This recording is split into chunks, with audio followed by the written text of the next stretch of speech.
I'm Sarah, and this is my boy Teddy.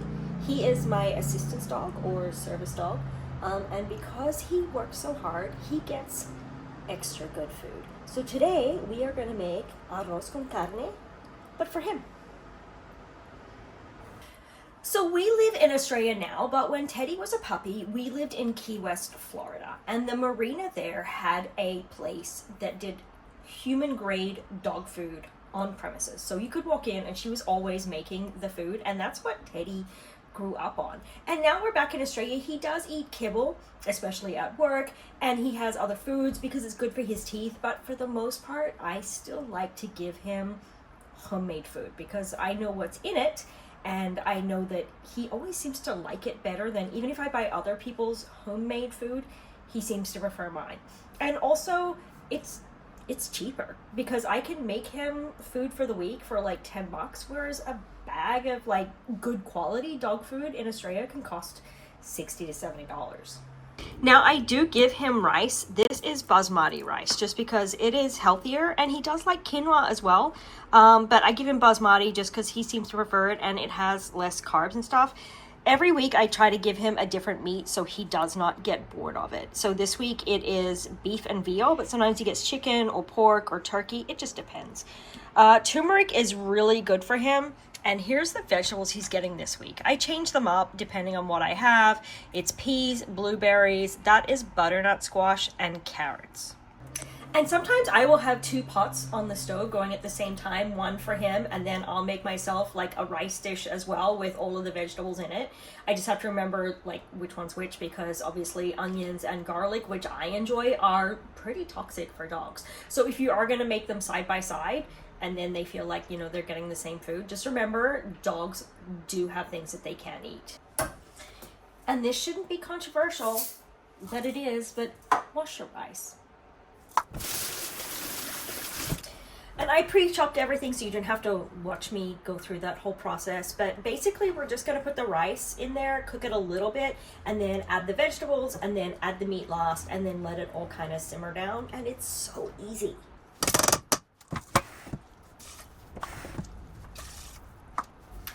Add more water than you would if you were just boiling rice, because you are going to add a whole bunch of other stuff as well. So that kind of all needs to, I like to stew it in rather than cook the rice and then add the vegetables and stuff. I just put it all in a pot because it's so much easier. All the flavors meld, and you do it how you want to do it, but this is just how I do it.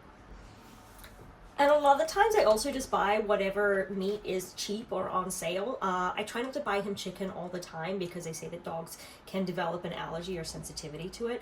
But this time I got the pork and mince because I will give him half and I will save half for me to make meatballs with. And that way we can share food and I'm not spending a bunch of money. But really it's just whatever is kind of on sale, and then I make it for both of us.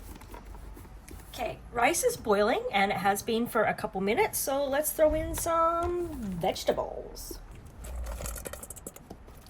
And then we're just gonna let that go for probably 10-15 minutes, and then we'll add the meat. Also, this is a good time to add your turmeric. Don't forget, if you add turmeric, you need to add a little bit of pepper, but not too much, because, they might not like pepper. But if you don't add the pepper, the curcumin kind of doesn't really do its job because they need each other for the bioavailability.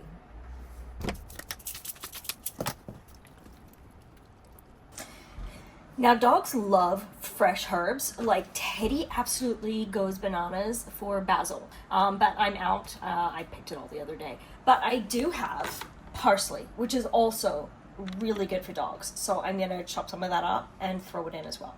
But if you have like basil, parsley, any of those herbs that aren't like, onion or garlicky, of course, Google search first, make sure that they're okay. But they do love them. They love that added flavor, and it is really, really good for them.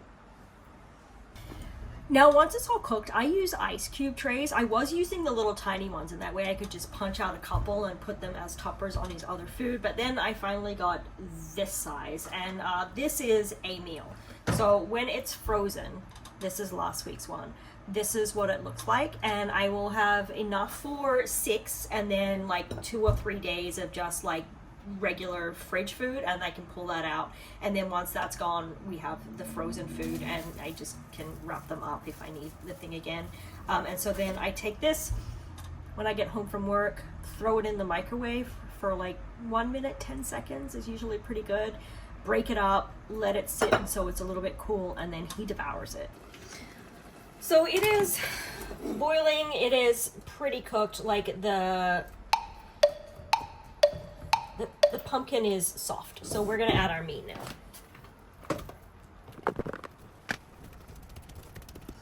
Now, if you have people at your local farmer's market that make homemade dog food and your dog likes it, then absolutely you don't have to make it at home. Go buy their stuff, support your local vendors. But honestly, it's mainly just because I'm cheap. Okay, so the meat is cooked.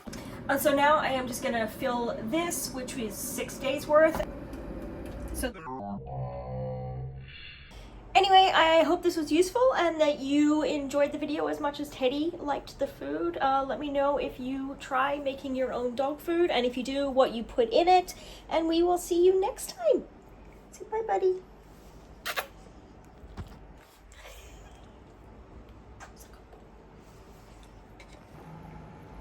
Yeah, I think he likes it.